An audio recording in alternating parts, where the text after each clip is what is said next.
My topmost priority for the Effutu municipality has to do with calling on inclusive, vibrant, sustainable municipality. What I am yearning for as my topmost priority has to do with projecting the policies of the NDC government. To be precise, the administration of His Excellency John Dramani Mahama, whatever he has in mind bringing on board is to make sure I spearhead and implement those policies as far as the municipality is concerned. And number two, I am looking at a peaceful municipality devoid of attacks, devoid of insults, victimizations, and what have we. So I'm looking at a peaceful environment. I'm looking at how best we can provide healthcare and educational services to our people. There's one area I want to target, and that is for our teeming unemployed youth. It's all about job.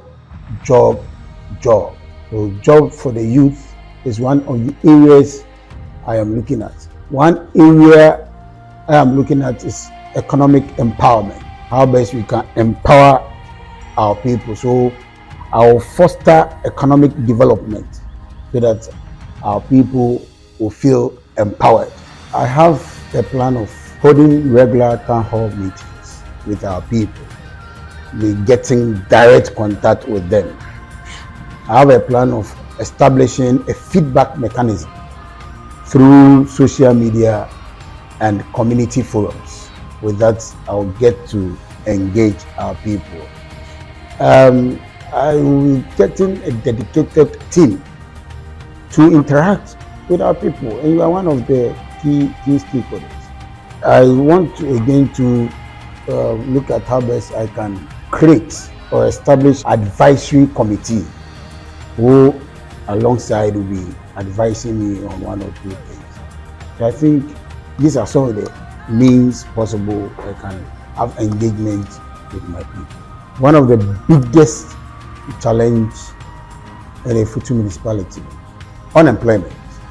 Some are calling for factories.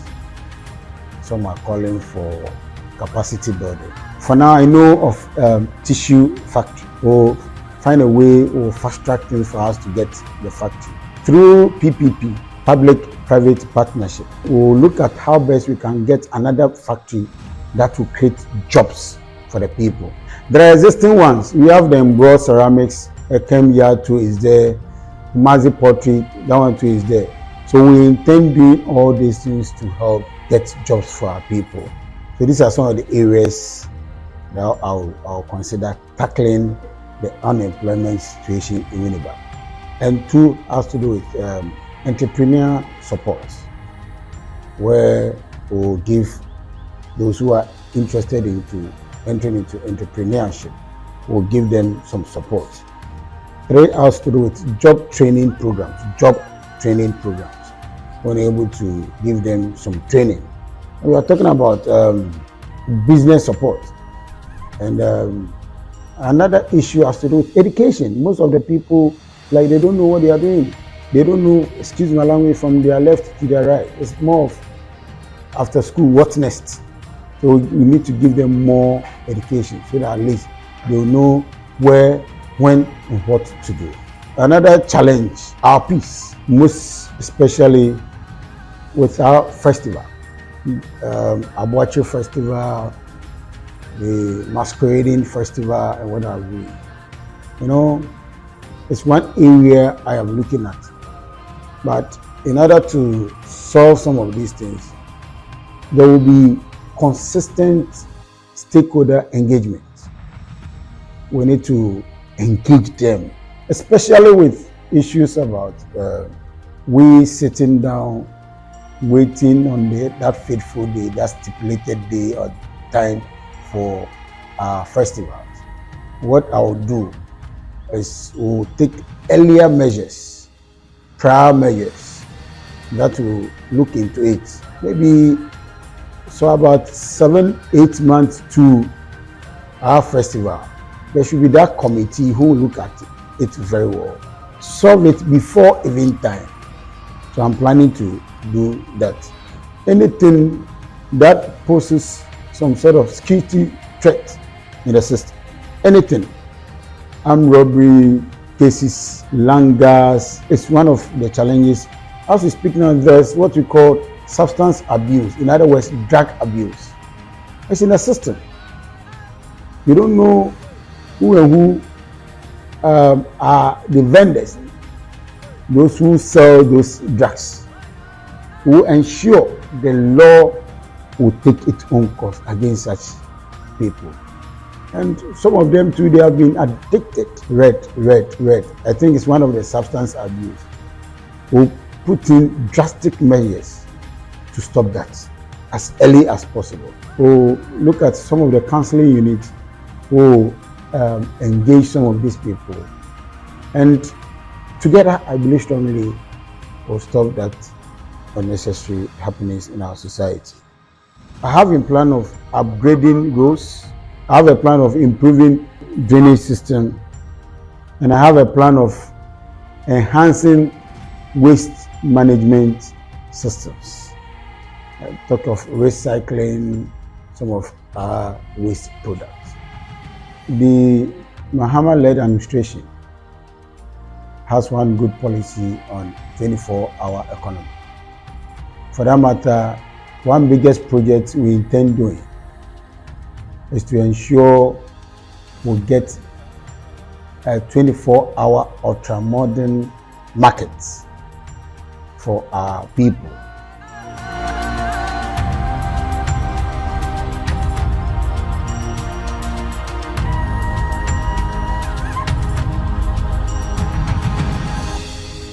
Education is very crucial.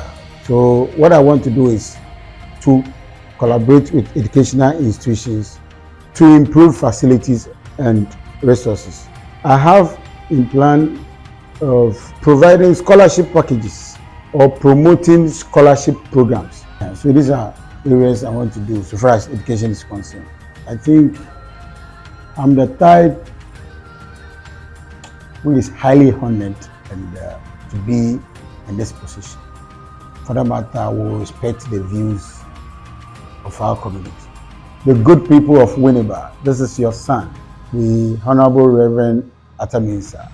I feel extremely honored and I'm humbled to serve you. So in other words, I'm your humble servant. I am equally calling for collaboration because leading you, I want an all-inclusive governance where all stakeholders will come on board. Our teaming youth, what I'm interested in is whatever you have to bring on board, don't hesitate. My doors are widely open to come so that at least we'll look into it, how best we can develop Winneba. I am begging, especially the clergy, to pray fervently for our mother Simpa, so that Simpa will have what it takes to develop. To the religious groups or religious associations, I am praying all of us will come on board to do justice to whatever we have been enshrined to do. It is my plea that you collaborate with me. It is my plea that you help me.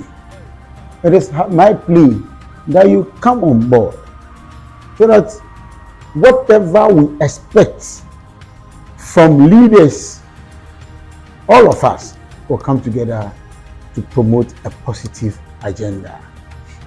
I love Winneba. I know you love Winneba. And all of us love Winneba.